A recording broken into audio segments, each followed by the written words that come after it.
Toyota are a very strong brand in the Indian market and their badge holds a lot of water with the Indian customer, but it still hasn't been able to do much for the Camry. Now this is primarily for two reasons. The Camry hasn't had a diesel engine and being a CBU, it was a little expensive and priced above the competition. Well, a diesel engine would definitely have given the Camry a boost and help it make a lot more sales, but Toyota just don't have a diesel in the bank that would help it out. So they're doing the next best thing. They're launching the new 7th generation Camry. This time around CKDing it in India, which means they'll assemble it here. It will allow them to price it much closer to the competition, giving the Camry a chance to take on the rest. Well, we've got the 7th generation here and we're going to see what it's all about.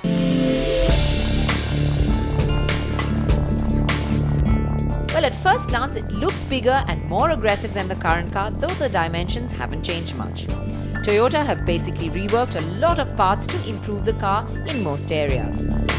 The front gets a nice bulge on the bonnet, a big chrome grille and angular headlamps. From the side, there's a lean-forward stance to the styling with the sloping roofline and the beltline that swoops upward. The front end and the tail section have been angled for aerodynamics, and the tail gets a chrome garnish with LED lamps and a built-in spoiler. Overall, it looks a little sportier and younger.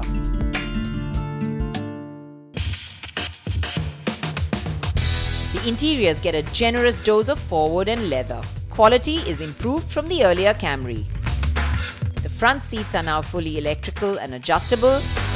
The dash follows a T-shape with the central console being the main pillar. There's leather and forward on the steering too, with new 4-way steering mounted controls. There are smart chrome ring dials with self-illumination, and the dash itself is multi-layered in tones of grey, beige and forward. It has muscular ridges and the leather with the big stitches makes it look premium.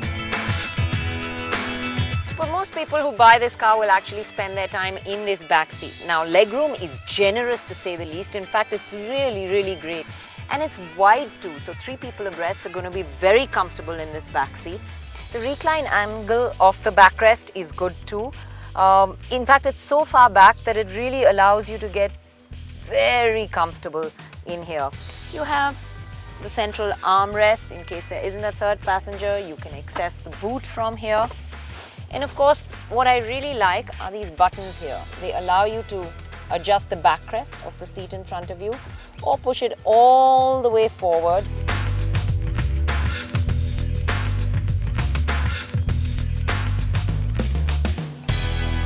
So you can stretch out and get really comfortable in this spacious, airy back seat.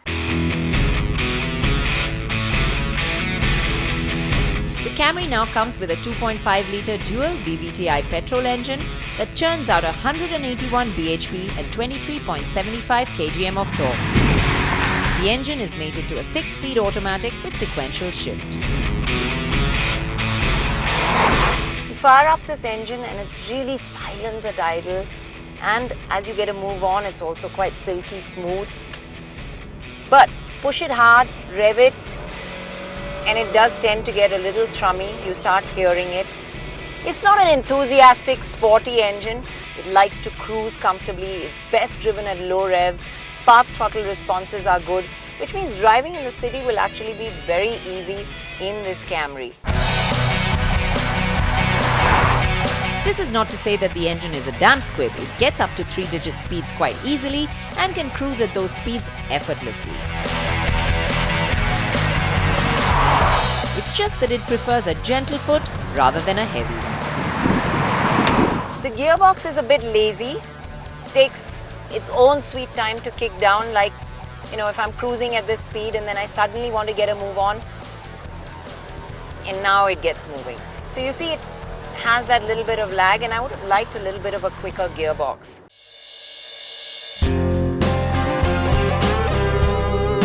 For upshifts, the gearbox holds till the red line even when you're driving in a relaxed manner. It sometimes forces you to flatten your foot on the accelerator just to change a gear. You can also change to the Tiptronic mode for a more energetic drive. The steering nice and light and easy to use in the city, but when you are cornering, it's not quick to respond. Although the steering lacks feel, the car itself is planted and stable. So So at high speeds, on straight lines, you always feel secure. In fact, that's just it, Everything about this car responds in a very measured manner. It doesn't like to be pushed hard.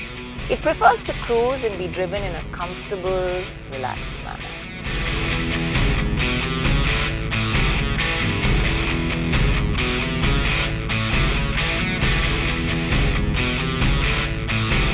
And the ride quality is pretty exemplary. The suspension just sort of flattens out the road. It smoothens out all the bumps and potholes. You don't feel them when you're in this car. It's got a soft edge to the ride, and you feel extremely comfortable in the Camry. The rear seat of the Camry feels as luxurious as it's meant to be, and it doesn't allow you to feel unsettled at all.